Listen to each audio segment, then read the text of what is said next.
Are you counting on that extra £471 in your state pension this April? Well, I have some alarming news that might affect your financial plans. The Department for Work and Pensions has just issued a critical warning that millions of pensioners won't receive this expected boost. But who exactly is affected? And could you be one of them? The answer might surprise you, and it could have serious implications for your retirement income.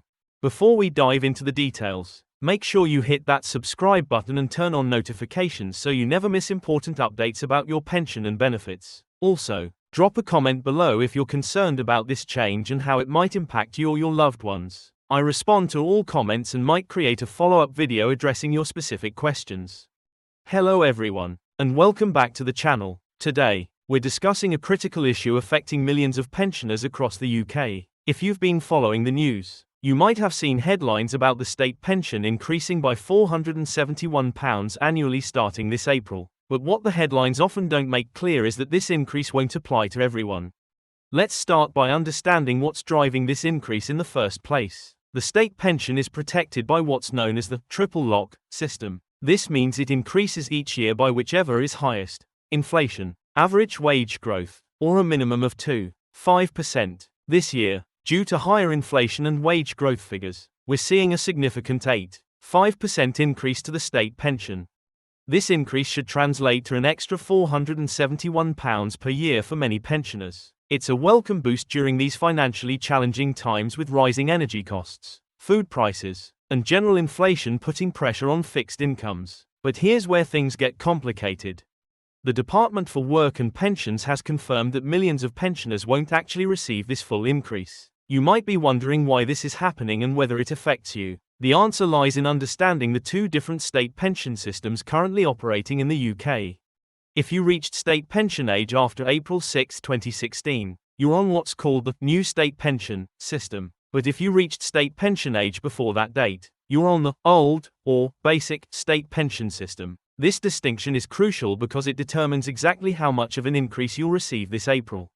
Under the new system, the full state pension will rise from £203.85 per week to around £221.20 per week, or about £11,502 annually. This represents the full £471 annual increase you might have heard about. However, those on the basic state pension will see their weekly payment rise from £156.20 to around £169.50, or approximately £8,800 annually.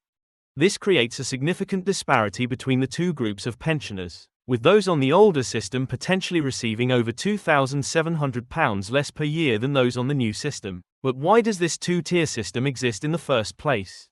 The state pension system underwent a major overhaul in 2016 with the introduction of the new state pension. The government's intention was to simplify what had become an extremely complicated system and to ensure that people had a clearer idea of what they would receive in retirement. However, the transition created this two-tier system we're seeing today. Many pensioners who retired before April 2016 feel they're being treated unfairly, especially as they often belong to a generation that had fewer opportunities to build up private pension savings or other investments to supplement their state pension. To make matters even more complex, not everyone on the new state pension system receives the full amount. Your actual pension payment depends on your national insurance contribution record. To receive the full new state pension, you need at least 35 qualifying years of national insurance contributions or credits. If you have fewer than 35 qualifying years but more than the minimum requirement of 10 qualifying years, you'll receive a proportionally reduced amount. This means that even among those who retired after 2016, there's significant variation in what people actually receive. Many pensioners are also finding themselves caught in a particularly difficult situation if they have gaps in their national insurance record due to career breaks, caring responsibilities, or periods of unemployment. Did you know that according to recent statistics, women are particularly affected by this issue, with many receiving significantly less than the full amount due to career breaks for childcare? If you're concerned about your pension amount, there are some potential options to explore. For those with gaps in their national insurance record, it may be possible to make voluntary contributions to increase your state pension. However, there are strict time limits on when you can do this, so it's essential to check your eligibility soon.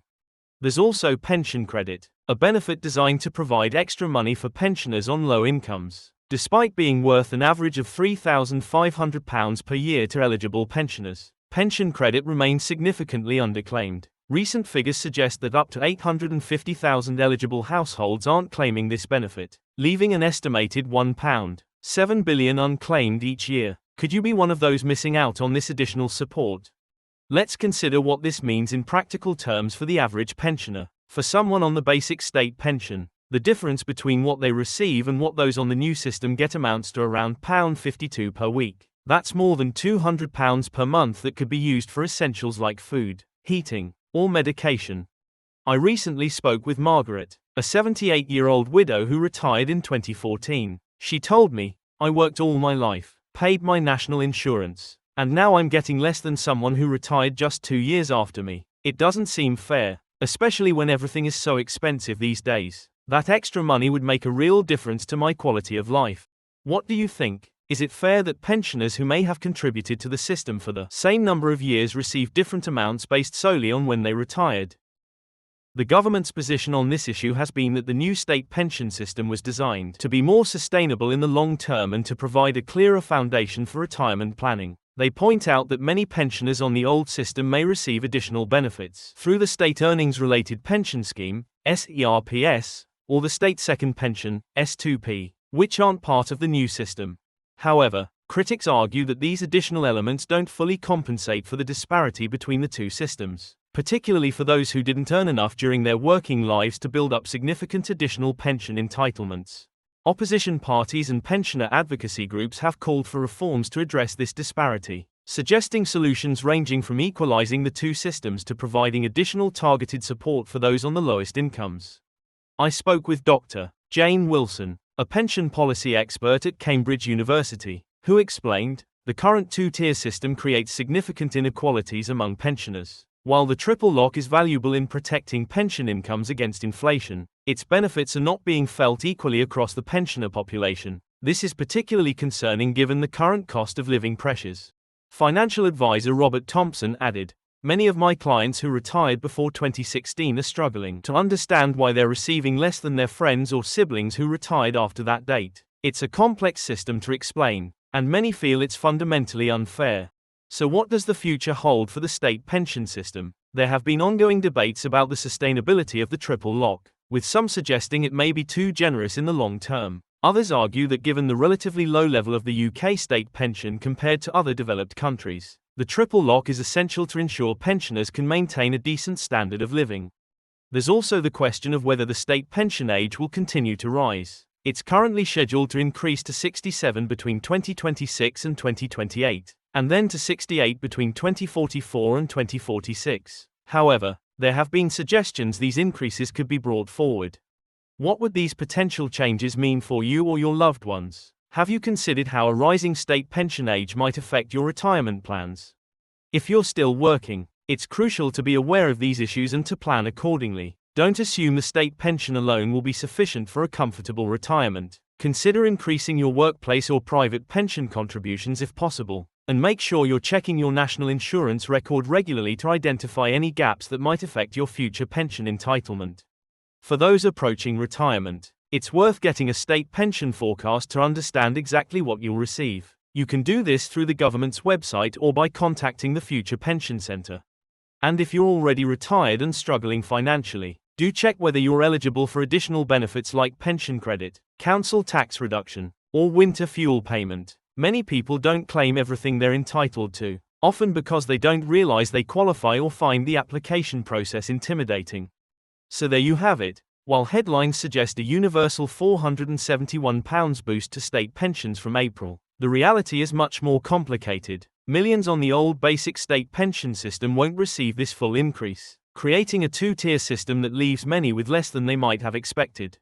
If you're approaching retirement or already retired, it's crucial to check exactly which pension system applies to you and what your entitlement actually is. Don't rely on headlines or assumptions about your pension increase. The state pension system, like many aspects of personal finance, is complex and constantly evolving. Staying informed is the best way to ensure you're maximizing your income and planning effectively for your future. I hope this expanded information has been helpful in clarifying the upcoming pension changes and providing some context to understand why they're happening. If it has, please give this video a thumbs up and share it with anyone who might benefit from this information. Don't forget to subscribe for more updates on benefits, pensions, and financial news that affects your wallet. If you'd like me to cover any specific aspect of the pension system in more detail, let me know in the comments below. Also, I've put together a free guide on maximizing your retirement income, which you can download from the link in the description. It includes information on claiming additional benefits, tracing lost pensions, and making the most of your savings in retirement. Thanks for watching, and I'll see you in the next video where we'll be discussing how to check and fill gaps in your national insurance record to boost your state pension. Take care.